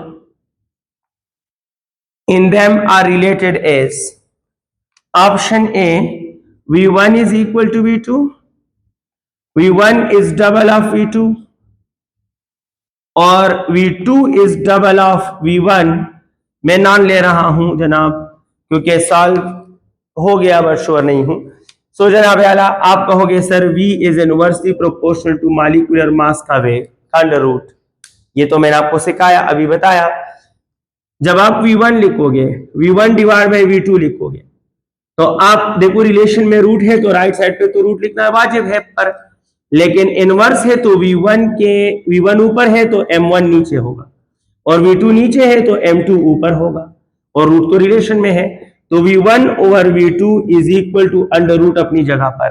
अब आप चेक करें, M1 की जगह 4M2 लिख सकता हूं, तो M2 अपनी जगह पर और 4M2 अपनी जगह पर, M2 M2 कैंसल, तो ये बन जाएगा dear students V1 over V2 is equal to 1 over 2, 4 का रूट 2 होता है, क्रॉस मल्टीप्लाई करें तो V2 is equal to double of V1 and hence the correct option is option C. ठीक है। अच्छा dear students, it's all about speed of sound. मैं already इस टॉपिक पर इससे पहले वीडियोस में अलग अलग करके एमसीक्यूज अपलोड कर चुका हूं, वहां से आपने देखे होंगे, लिंक्स आपके साथ कई बार शेयर कर चुका हूं। अच्छा, इस चैप्टर का हमारा सेकेंड टॉपिक भी कवर हो गया। अब आते हैं superposition of waves. The third topic of this chapter is superposition of waves. Superposition of waves के भी सारे points along with important MCQs आपके नाम कर रहा हूं। तो इसमें हमारा पहला पॉइंट, हमने 15 एमसीक्यूज किए हैं इस वीडियो में, आपको याद होना चाहिए। सुपरपोजिशन ऑफ वेव्स जो है, मैं कहूंगा कि ये वो प्रोसेस है जिसमें टू वेव्स कंबाइन हो जाते हैं और इनके कॉम्बिनेशन से to form a resultant wave. हमारे पास ऐसा प्रोसेस है जिसमें दो वेव्स आपस में ज्वाइन हो जाते हैं, मिक्स हो जाते हैं, कंबाइन हो जाते हैं, और उनसे एक नया रिजल्टेंट वेव बन जाता है। ये प्रोसेस सुपरपोजिशन ऑफ वेव कहलाता है। दूसरा पॉइंट ये है कि जो सुपरपोजिशन ऑफ वेव है जनाब, superposition of waves is 100% similar to addition of vectors.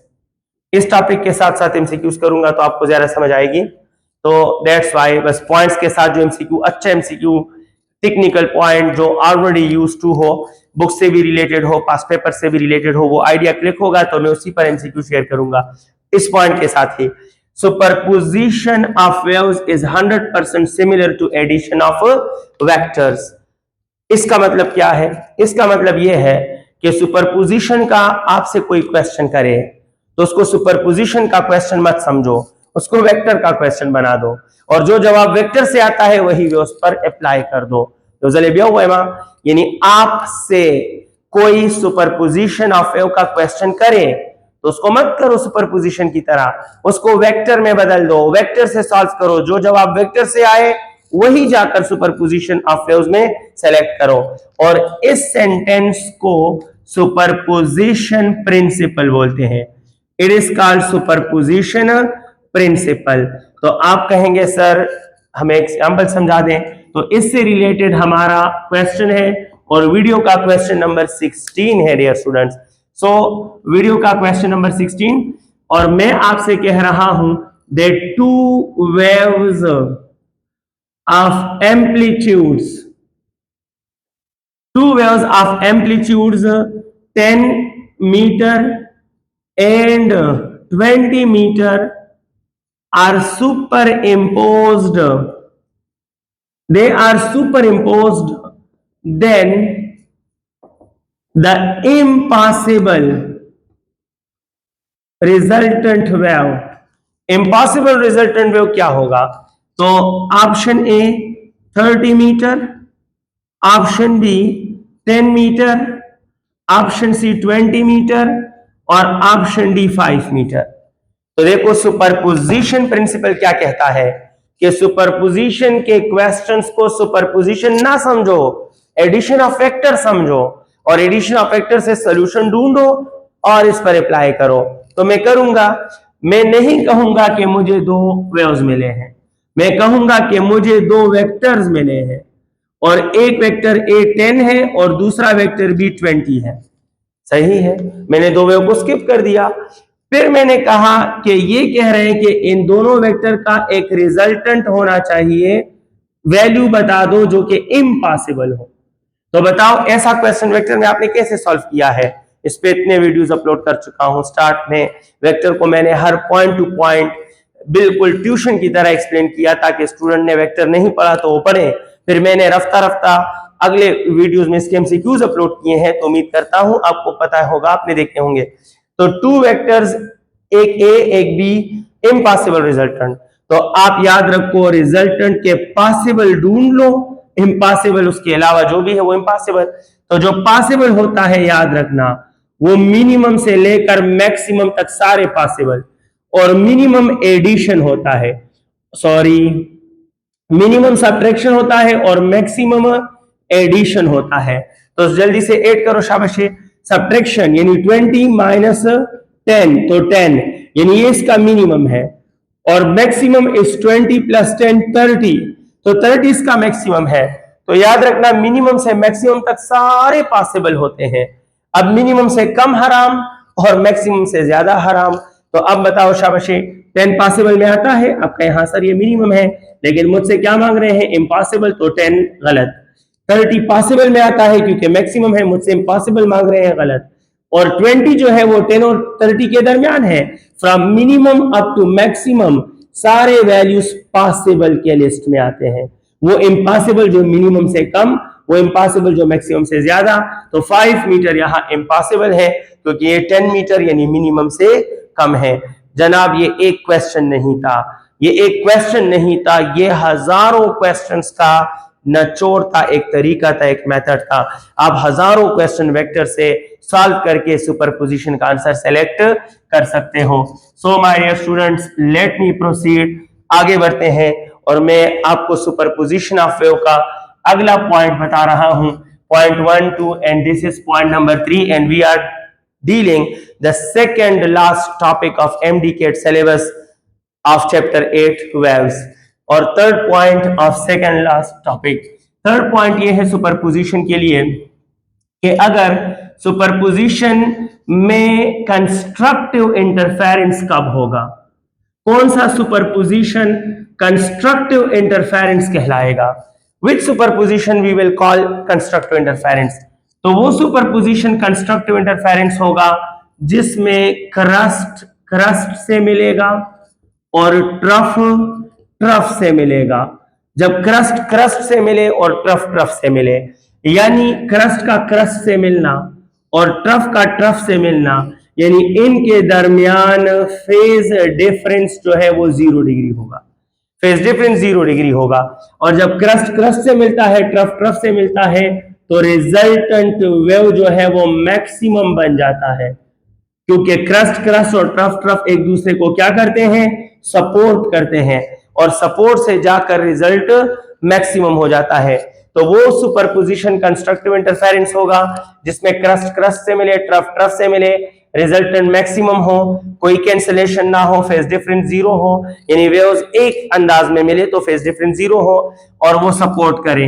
यानी अगर ये मीडियम है और मैं इस मीडियम में कहूं कि ये वेव नंबर 1 है, ये वेव नंबर 1, इसी के साथ अगर मैं मिला दूं ये वेव नंबर 2, तो देखो एक का क्रस्ट है, दूसरे का भी क्रस्ट है, एक का ट्रफ है, दूसरे का भी ट्रफ है, तो देखो इनका डायरेक्शन जो है वो बिल्कुल सेम है, और इस तरह इधर भी दोनों के डायरेक्शन सेम है, तो फेज डिफरेंस क्या है, 0 है।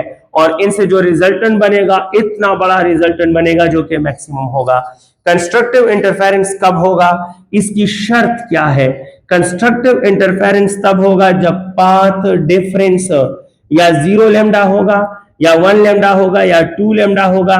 जनरली कहोगे तो m लैम्डा, m मीन कोई भी नंबर लेकिन मल्टीपल ऑफ लैम्डा में होगा। दिस मतलब दे, इसका मतलब क्या है?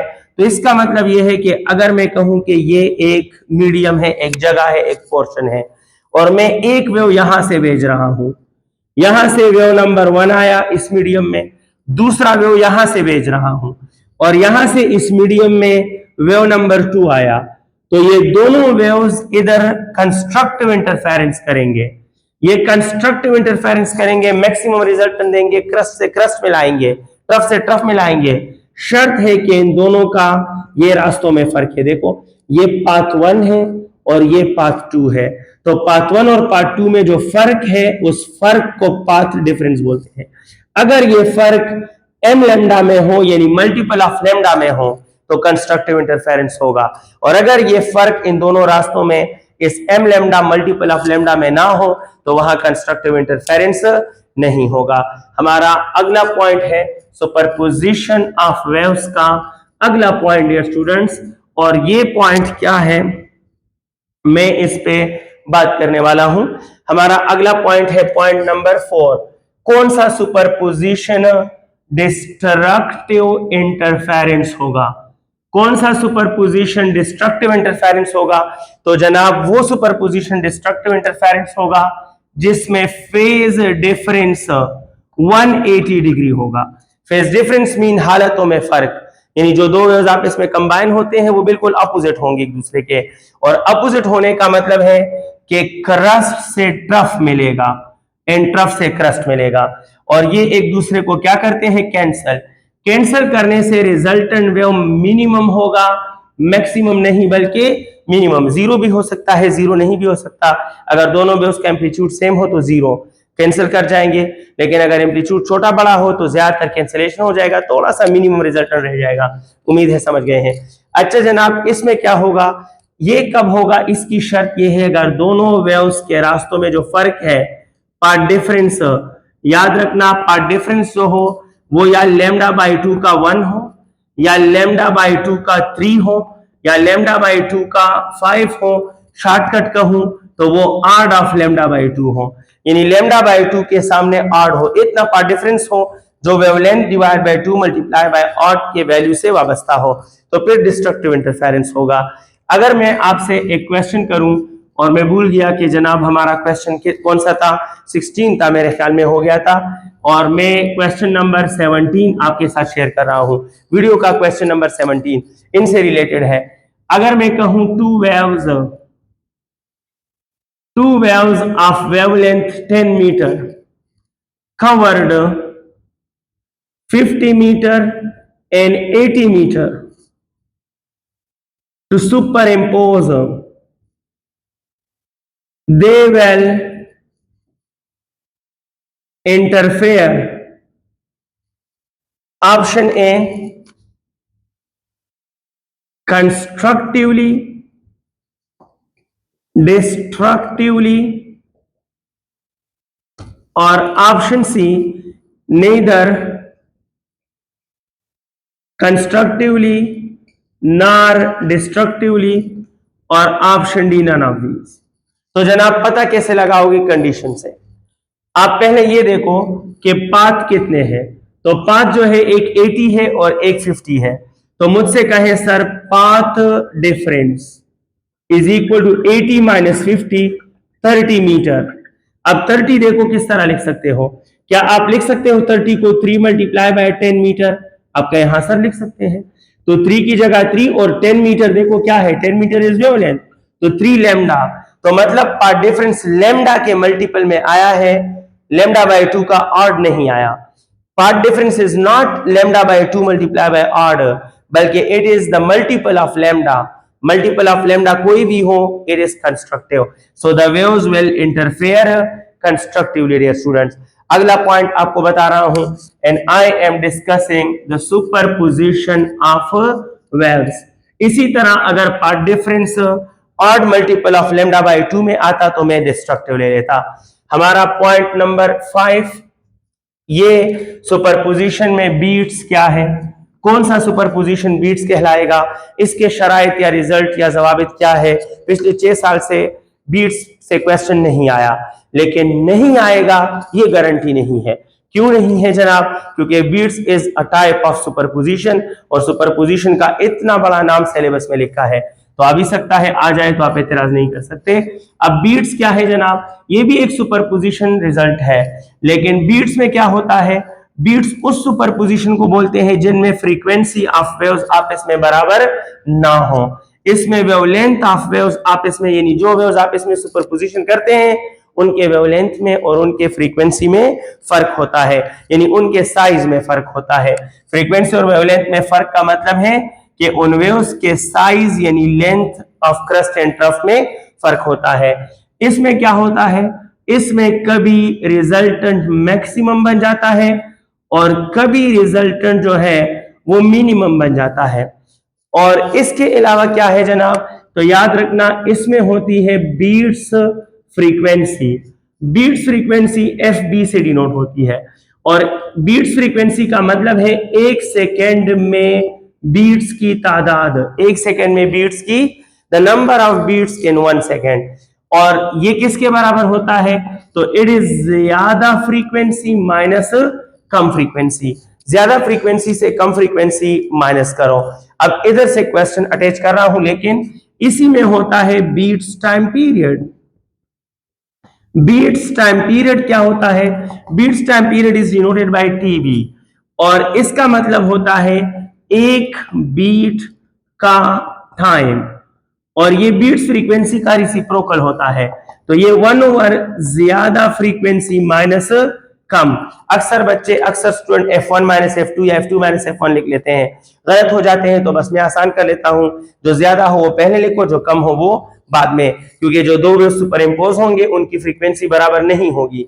बराबर नहीं होगी तो एक फ्रीक्वेंसी ज्यादा होगी और एक फ्रीक्वेंसी कम होगी।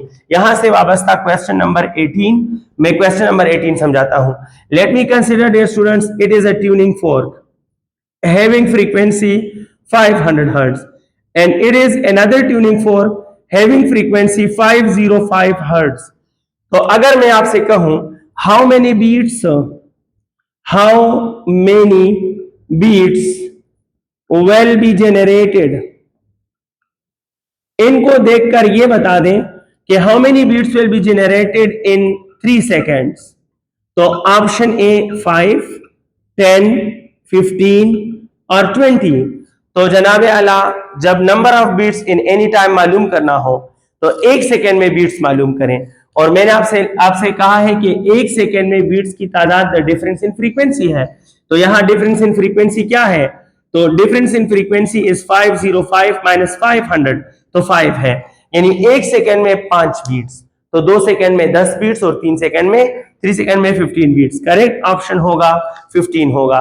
अच्छा डियर स्टूडेंट्स, अभी बीट्स पे बातें कर रहा हूं और मजीद जो बातें हैं वो क्या है वो भी देख लें। हमारा ये क्वेश्चन नंबर 18 था इस वीडियो का। और ये स्टूडेंट्स बीट के लिए मैं आपको बता दूं कि एक होता है बीट्स जेनरेटेड पर सेकेंड और एक होता है बीट्स हर्ड पर सेकेंड, यानी एक सेकेंड में हम कितने बीट्स सुन सकते हैं या एक सेकेंड में कितने बीट्स पैदा हो सकते हैं। तो याद रखना एक सेकेंड में कितने बीट्स पैदा हो सकते हैं, तो इसका जवाब है जितना फ्रीक्वेंसीज में फर्क हो। अगर फर्क 200 हो तो एक सेकेंड में 200 बीट्स पैदा होते हैं। अगर फर्क 1000 हो तो एक सेकेंड में 1000 बीट्स पैदा होते हैं। फर्क 2 हो तो एक सेकेंड में 2 बीट्स, यानी पैदा होने में एक सेकेंड में बीट्स पैदा होने की बस यही जवाब है, कोई लिमिटेशन नहीं है। बट याद रखना ह्यूमन एयर, इंसानी कान can hear maximum 10 beats in 1 second, minimum 7 beats.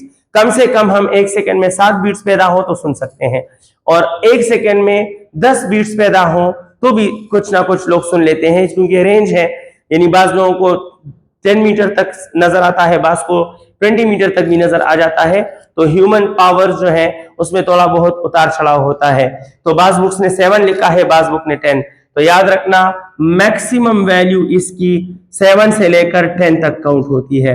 यानी बाज बुक्स लिखते हैं बाज लोग एक सेकंड में 7 बीट से ज्यादा नहीं सुन सकते, बाज लोग एक सेकंड में 10 तक सुन लेते हैं, 10 से ज्यादा नहीं सुन सकते। तो फैसले 7 से भी होते हैं और 10 से भी होते हैं। अगर इससे ज्यादा बीट्स एक सेकंड में पैदा हुए तो पैदा तो होंगे लेकिन हमें सुनाई नहीं देंगे। हार्ड लिखा हो, अगर क्वेश्चन में हो how many beats we can hear, तो जनाब याद रखना अगर बीट्स की तादाद 10 से ज्यादा प्रोड्यूस हो रही हो तो जवाब 0 होगा, क्योंकि जब बीट्स की तादाद एक सेकंड में 10 से ज्यादा हो जाए सो डियर स्टूडेंट फिर हमें वो सुनाई नहीं देते। तो how many beats we will hear, question कर लेता हूं। हमारा क्वेश्चन नंबर 19 है, if f1 is 20 hertz and f2 is 5 hertz, how many beats we can hear per second। एक सेकेंड में हम कितने बीट्स सुन सकते हैं। So dear students option A 20 और 5 का फर्क है 15, और 20 और प्लस 5 25, और 0 और 10। तो याद रखो डियर स्टूडेंट्स ये हमारे सुनने के रेंज से ज्यादा है, और जब बीट हमारे सुनने के रेंज से ज्यादा पैदा हो रहे हो तो फिर हम एक भी बीट नहीं सुनते। करेक्ट जवाब जो होगा वो ये होगा। The last point of beat, beat के अंदर आखिरी पॉइंट, और हमारा सेकंड लास्ट टॉपिक क्या अगला लम्हा आपके साथ शेयर करूंगा। बस सेकंड लास्ट टॉपिक में 3-4 मिनट की बात करूंगा, स्ट्रेंडिंग में उस पर बात करूंगा। अच्छा जनाब आला, हमारा एक और पॉइंट है, समझो लास्ट पॉइंट अबाउट बीट्स।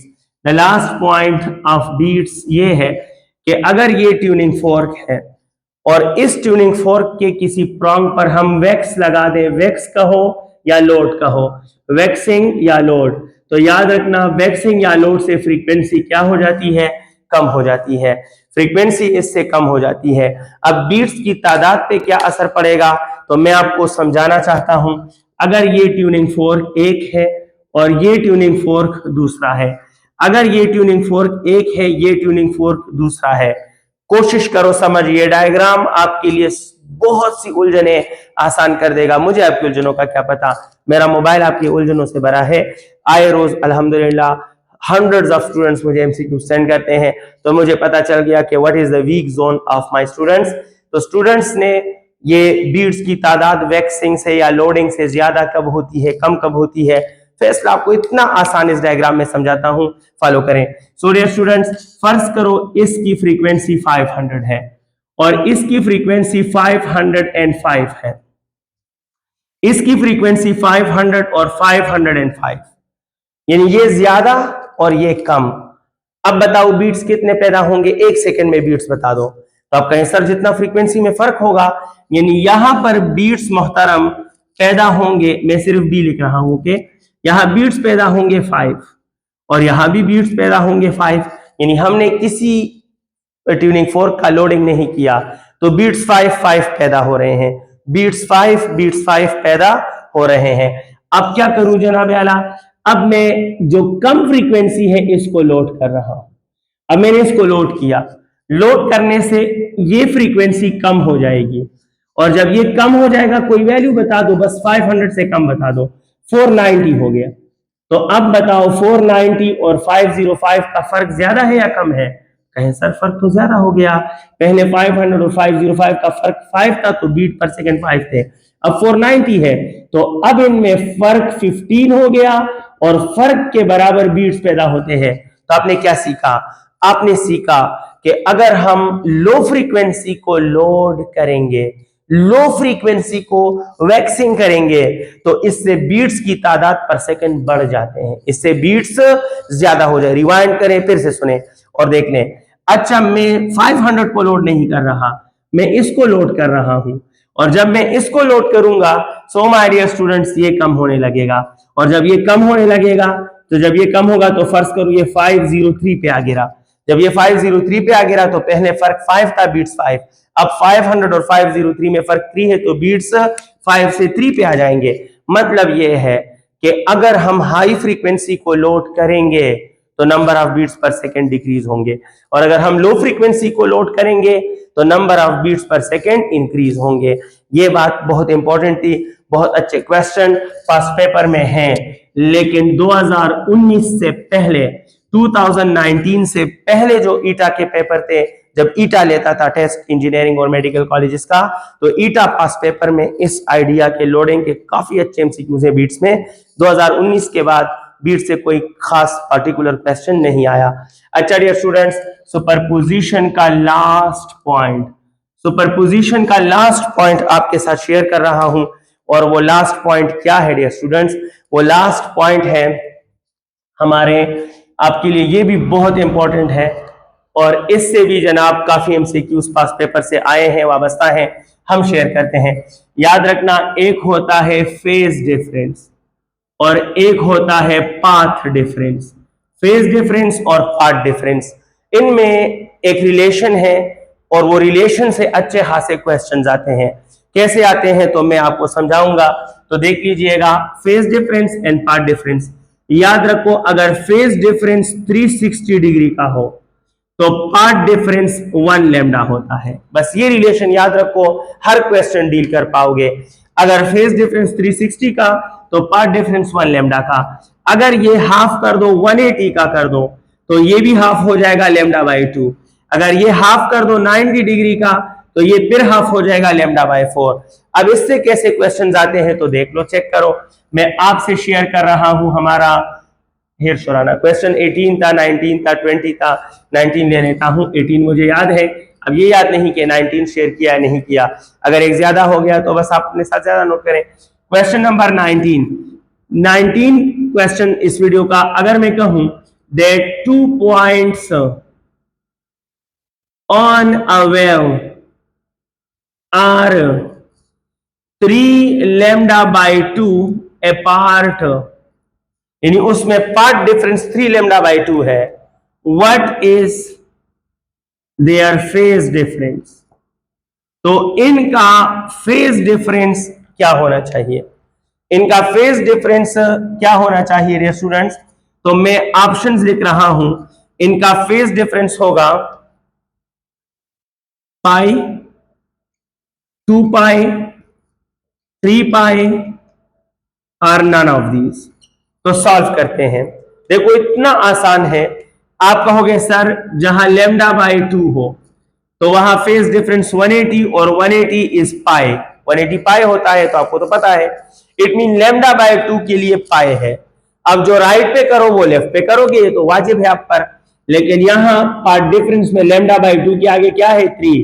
तो जब मैं इधर 3 लगाऊंगा तो फिर मैं इधर भी 3 लगाऊंगा, यानी अगर पार्ट डिफरेंस 3 लैम्डा बाई 2 हो तो फेज डिफरेंस 3 पाई हो जाएगा, and the correct option is this one. ये रिलेशन याद रखो डियर स्टूडेंट्स। आपको फेज डिफरेंस दे रहे तो आप पाथ डिफरेंस मालूम कर सकते हो, आपको पाथ डिफरेंस दे रहे तो आप फेज डिफरेंस मालूम कर सकते हो। अच्छा डियर स्टूडेंट्स, ये हमारा थर्ड टॉपिक था और सेकेंड लास्ट टॉपिक था MDCAT syllabus of chapter number 8 waves का। अब मैं लास्ट टॉपिक ऑफ सिलेबस के मेन पॉइंट्स और मेन एमसीक्यूज आपके साथ शेयर कर रहा हूं। जहां तक मुझे याद है तकरीबन 19 या 20 एमसीक्यूज हमने अभी तक शेयर किए along with the main points of our topics. The last topic of this chapter for MD student is standing waves. Standing waves के सारे पॉइंट्स आपके साथ शेयर कर रहा हूं। स्टैंडिंग वेव्स क्या होते हैं?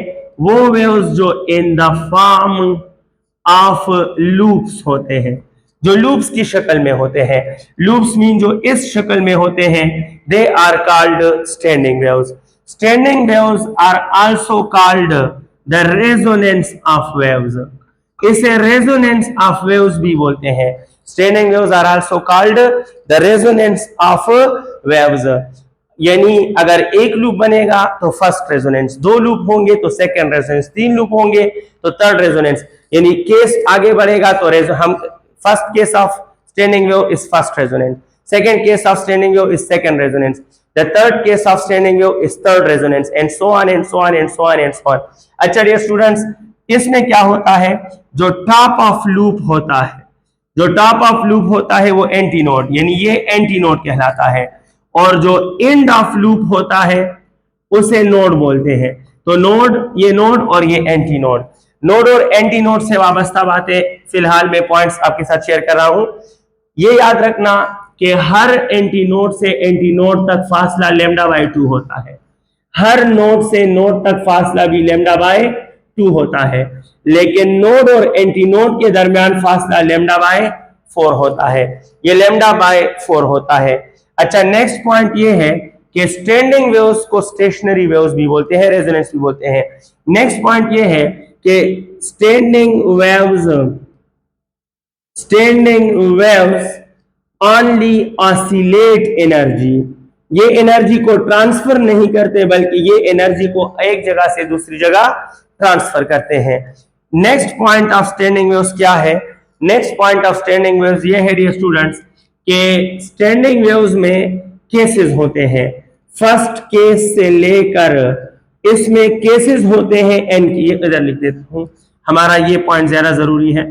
तो इसमें जो केसेस होते हैं, the cases of standing waves in any medium, cases जो होते हैं वो फर्स्ट केस से शुरू हो जाते हैं, फिर सेकेंड केस, फिर थर्ड केस, और फिर इस तरह nth केस, आखिरी केस nth केस, जनरल 10, 20, 30, 100 जो चाहो ले लो। अच्छा जनाब, फर्स्ट केस की जो फ्रीक्वेंसी है वो f1, वेवलेंथ λ1 और स्पीड v। स्पीड के साथ 1, 2, 3 नहीं लिखोगे, वजह क्योंकि स्टैंडिंग वेव्स में स्पीड ऑफ वेव नहीं बदलता। एक लूप हो, दो लूप हो, 10 लूप हो या 50 लूप्स हो, एक ही मीडियम में उसका स्पीड सेम रहता है। तो v1, v2, v3 कहना हराम है।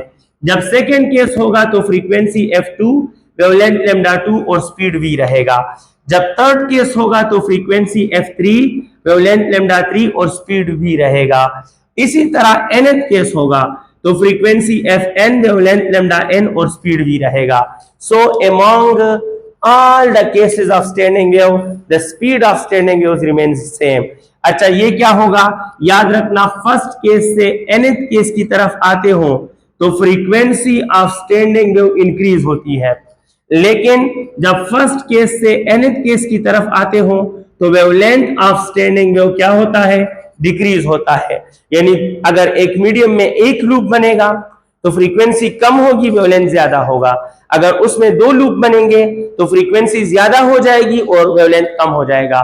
तीन लूप बनेंगे तो फ्रीक्वेंसी और ज्यादा हो जाएगी, वेवलेंथ और कम हो जाएगा। सो केस आगे बढ़ता है तो वेवलेंथ डिक्रीज होने लगता है और फ्रीक्वेंसी इंक्रीज होने लगती है। अच्छा डियर स्टूडेंट्स, मैं टाइटल ऑफ द टॉपिक्स अब रिमूव कर सकता हूं, क्योंकि वैसे भी मैं एमडी केट सिलेबस चैप्टर 8 का आखिरी टॉपिक आपके नाम कर रहा हूं। सो डियर स्टूडेंट्स, याद रखना, ये जो फर्स्ट केस है, इस फर्स्ट केस को फंडामेंटल बोलते हैं। It is called fundamental case, यानी f1 is fundamental frequency, λ1 is fundamental wavelength and so on. लेकिन ये जो सेकेंड केस से लेकर nth केस तक है, इनको पशरीका ओवरटोन्स बोलते हैं। क्या बोलते हैं? They are called overtones, combinedly they are called overtones dear students. अब अगर मैं आपसे ओवरटोन्स की कहानी और केस की कहानी कहूं, और इन सब का मुश्तरका नाम भी है, यानी केस 1 से केस n तक इन सब को हार्मोनिक बोलते हैं, दे आर कॉल्ड हार्मोनिक। यानी F1 F2 F3 F4 up to Fn, F1 से Fn तक सब हार्मोनिक्स हैं। F1 फंडामेंटल है और F2 से Fn तक ये ओवरटोन है। तो याद रखना माय डियर स्टूडेंट्स, याद रखना, ये बात इधर लिख रहा हूं कि ओवरटोन हमेशा ओरिजिनल फ्रीक्वेंसी से एक कम होता है। ओवरटोन हमेशा ओरिजिनल फ्रीक्वेंसी से एक कम होता है। अगर मैं कहूं फोर्थ ओवरटोन तो फ्रीक्वेंसी 5 होगी, अगर मैं कहूं नाइन्थ ओवरटोन तो फ्रीक्वेंसी 10 होगी, F10, केस 10, रेजोनेंस 10, हार्मोनिक 10। यानी ओवरटोन हार्मोनिक से, केस से, रेजोनेंस से, फ्रीक्वेंसी से, वेवलेंथ से, इन सब से ओवरटोन एक कम होता है। Third overtone mean F4, resonance 4, harmonic 4 and so on and so on. अच्छा, ये तो जनरल पॉइंट्स हैं।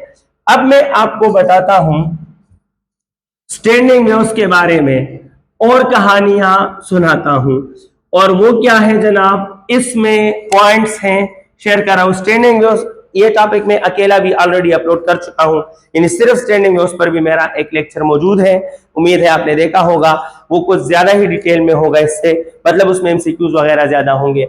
एनी हाउ, मैं आपको बता रहा हूं कि स्टैंडिंग वेव्स एक रस्सी में भी पैदा कर सकते हो, ये स्ट्रेच्ड स्ट्रिंग है, दोनों साइड्स पर क्लैंप्ड होगा। तो इसमें स्टैंडिंग वेव्स इस तरह पैदा होते हैं कि ये वन लूप में भी पैदा कर सकते हो, और इसी स्ट्रिंग में दो लूप के स्टैंडिंग वेव्स जब पैदा हो जाए तो it is the second case, it is the first overtone. ये फर्स्ट ओवरटोन, ये फंडामेंटल। स्ट्रेच स्ट्रिंग में ये है हमारे students third case, second overtone. Fundamental, first overtone, second overtone या थर्ड केस। और इसी तरह स्ट्रेच स्ट्रिंग में एन लूप्स। अब एन लूप्स तो जनरल है, बना तो नहीं सकता, लिख सकता हूं। इसकी कहानियां क्या होंगी, जब रस्सी, याद रखना स्ट्रेच स्ट्रिंग दोनों साइड से बंदी हो, तो ये एंटी नोड, ये नोड और ये नोड, यहां से इंफॉर्मेशन कलेक्ट करें। Antinode, antinode, node, node और नोड। इसी तरह antinode, antinode, antinode, node, node, node, node, n बढ़ते जाए। तो क्या क्या सीख रहे हो, फंडामेंटल फ्रीक्वेंसी का फार्मूला है V/2L, where V is the speed of wave. वो ट्रांसवर्स वेव वाली बात शामिल कर सकते हो, T मास per unit length, under root वगैरह, लेकिन V लिखा गया है आपके बुक में। ये L इस रस्सी का लेंथ है, और इसका वेव लेंथ जो है λ1 वो 2L/1 है। ओवरटोन नंबर 1 की frequency F2 double of F1 होगी, यानी अगर एक लूप 100 पे बनेगा तो दो लूप 200 पे बनेंगे। यहां स्ट्रेच स्ट्रिंग की बात कर रहा हूं। और वेवलेंथ जो है वो 2L/2 होगा, 2L/2 होगा। अगर ये होगा जनाब तो F3 will be 3 times of F1 और λ3 will be 2L/3। It mean के फ्रीक्वेंसी में नंबर ऑफ लूप मल्टीप्लाई हो रहे हैं और वेवलेंथ में नंबर ऑफ लूप या नंबर ऑफ केस या रेजोनेंस डिवाइड हो रहा है। तो nth में Fn है तो F1 का n टाइम्स, और λn है तो 2L/n। अब n 100 हो तो 100 लिखो, 1000 हो तो 1000 लिखो, ये है। एक और इंपॉर्टेंट पॉइंट, इस पॉइंट से क्या सीख रहे हो, नोड्स और एंटी नोड के बारे में क्वेश्चंस आए हैं, कई बार आए हैं। तो देखो यहाँ एंटी नोड क्या है, 1, और नोड कितने हैं, नोड 2 है। तो याद रखना standing waves in stretched string, standing waves in stretched string में डियर स्टूडेंट्स कहानी क्या है, कहानी ये है डियर स्टूडेंट्स के nodes is equal to antinode plus 1, node is equal to antinode plus 1। अब इससे क्वेश्चन कर लूं, क्वेश्चन नंबर 20, शायद 21 हो, शायद 20 हो, आई डोंट नो, बस एक भूल गया हूं लास्ट में। सो डियर स्टूडेंट्स मैं क्वेश्चन कर रहा हूं, if a stretched string is in fifth harmonic, if a stretched string is in fifth harmonic, the number of nodes कितने होंगे? तो ऑप्शन ए 5, 6, 4 3। तो आप कहो sir fifth harmonic mean fifth case, और फिफ्थ केस देखो जरा, फर्स्ट हार्मोनिक तो एंटी नोड 1 लेकिन node 2, first harmonic node 2, second harmonic node 3, third harmonic node 4। It mean के नोड हार्मोनिक से एक ज्यादा होता है।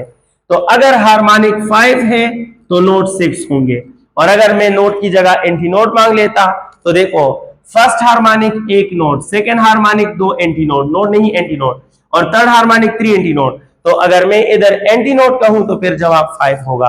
उम्मीद है आप समझ गए होंगे। हमारा क्वेश्चन नंबर 21 है डियर स्टूडेंट्स, और क्वेश्चन नंबर 21 क्या है मैं शेयर करूंगा। मैं कहूंगा that if a string oscillating in 3 loops, what is the length of string? तो स्ट्रिंग का जो लेंथ होगा वो क्या होगा? Option A 2 lambda, 3 lambda by 2, 2 lambda by 3, or none of these. तो देखो रस्सी में वेवलेंथ का फार्मूला लिखो। आप कहें sir lambda n is equal to 2l divide by n है। अब कितने लूप्स है? 3 लूप्स या थर्ड रेजोनेंस है, तो मैं इसको लिखूंगा जनाब lambda is equal to 2l divide by 3, लेकिन फार्मूले में क्वेश्चन में मुझसे एल मांग रहे हैं, तो 3 इधर शिफ्ट करो 2 इधर, तो 3 lambda by 2 is equal to L, and the correct option is 3 lambda by 2। ये है, ये करेक्ट ऑप्शन है। अच्छा dear students, standing waves in a string का पॉइंट हो गया। अब आपको बताता हूं ओपन आर्गन पाइप के कुछ पॉइंट्स।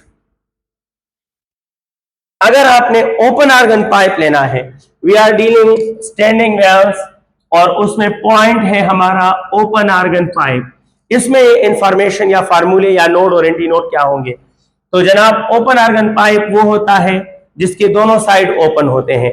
इतना आपको जरूर पता होगा कि ओपन साइड पे हमेशा एंटी नोड बनता है और क्लोज साइड पे हमेशा नोड बनता है। तो देखो यहां एंटी नोड बनेगा डियर स्टूडेंट्स, यहां एंटी नोड और एंटी नोड। अब एंटी नोड के बाद एंटी नोड तो नहीं आ सकता, तो दरमियान में नोड का होना जरूरी है। It is the first resonance या first case of standing waves in open organ pipe. अगर मैं कहूं कि मुझे सेकेंड केस यानी फर्स्ट ओवरटोन चाहिए, फर्स्ट ओवरटोन बना दो, तो आप कहोगे सर एंटी नोड और एंटी नोड का ओपन साइड पे होना जरूरी है, ओपन साइड पे एंटी नोड बनता है। लेकिन देखो फर्स्ट केस में अंदर एक नोड था, तो सेकेंड केस में अंदर 2 नोड होंगे, तो इसको इस तरह ज्वाइन करें जनाब, और it is the second case, second harmonic and first overtone in open organ pipe. और देखो यहां एंटी नोड होगा, तो 3 एंटी नोड और 2 नोड्स, 2 नोड्स 3 एंटी नोड्स। अच्छा अगर मैं कहूं थर्ड केस, फोर्थ केस, तो थर्ड केस बना दो शाबाशी। आप कहो सर सिंपल हो गया, ये एंटी नोड लाजिम, लेकिन फर्स्ट केस तो 1 नोड अंदर, सेकेंड केस तो 2 नोड अंदर, थर्ड केस तो 3 नोड्स का अंदर होना जरूरी है। तो ये जनाब आला ऐसे ज्वाइन करें आप, ये it is the third case. Fundamental first overtone, second overtone, first harmonic, second harmonic, third harmonic, और 10 ओवर पसीज़ई। तो देखो एंटी नोट कितने हैं चेक करें, 4 है, और नोट कितने हैं 3 हैं। तो पहले नोड एंटी नोड का फैसला करो। First case open organ pipe keep in mind, first case node 1 और एंटी नोड 2। तो आपने सीखा इसमें antinode is equal to node plus 1, यानी जो केस है उतने नोड है। First case 1 node, 2 case, second case 2 node, 3 case, third case 3 nodes and so on. और लेकिन एंटी नोड एक ज्यादा है स्ट्रिंग से, और इसमें यही फर्क है, मैथमेटिकल फार्मूले सेम है। ये फर्स्ट केस का फ्रीक्वेंसी v/2l है, where l is the length of open organ pipe, और लैम्डा 1 2l/1 है। सेकेंड केस या फर्स्ट ओवरटोन जो है f2 होगा 2 टाइम ऑफ f1, यानी इसकी फ्रीक्वेंसी डबल करो तो ये केस बन जाता है, और लैम्डा 2 होगा 2l/2। इसी तरह थर्ड है तो f3 is 3 times of f1, और lambda 3 is equal to 2l divide by 3। इसी तरह अगर fn होगा तो n टाइम्स f1, और लैम्डा n होगा तो 2l डिवाइड बाई n। ये है जनाब आला स्टैंडिंग वेव्स हमारे लिए। अगला है जनाब, हम इसमें ओपन आर्गन पाइप में। ये ओपन आर्गन पाइप के इक्वेशंस हैं, क्वेश्चन का ट्रेंड वही है और ओवरटोन वगैरह हार्मोनिक भी वही है, सिर्फ नोड एंटी नोड की कहानियां गलत मत करना प्लीज। अब अगर मैं कहूं कि क्लोज्ड आर्गन पाइप, तो क्लोज्ड आर्गन पाइप वो होता है जो एक साइड से ओपन हो और एक साइड से क्लोज्ड हो। तो याद रखने इसमें लूप इस तरह बनते हैं कि ये एंटी नोड और ये नोड, बस ये आप इसमें ज्वाइन करो और इसके अंदर मजीद पूरा लूप नहीं बनता, आधा लूप इसके बाहर कंसिडर करते हैं, ना भी कंसिडर करो तो कोई फर्क नहीं पड़ता। So it is the first case, fundamental case of standing waves in closed organ pipe. अगर मैं कहूं मुझे ओवरटोन चाहिए, फर्स्ट ओवरटोन, तो आप कैसे बनाओगे? आप कहोगे सर ओपन साइड पे एंटी नोड और क्लोज साइड पे नोड, ये तो वाजिब है, लाजमी है, होगा। अब क्या करूं?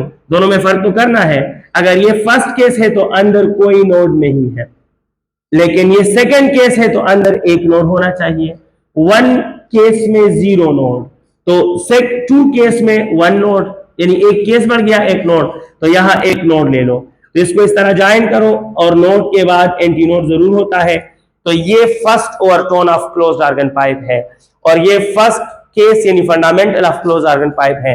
अगर मैं कहूं मुझे थर्ड चाहिए, तो कहे सर एंटी नोड और नोड तो इधर वाजिब है, बस फर्क सिर्फ ये है, फर्स्ट केस में जीरो नोड, सेकंड केस में अंदर एक नोड, थर्ड केस में अंदर दो नोड होंगे, तो अब दो नोड्स लेना वाजिब हो गया। तो देखो ये ज्वाइन करो और ये ज्वाइन करो और अब जनाब ये भी ज्वाइन कर लीजिएगा।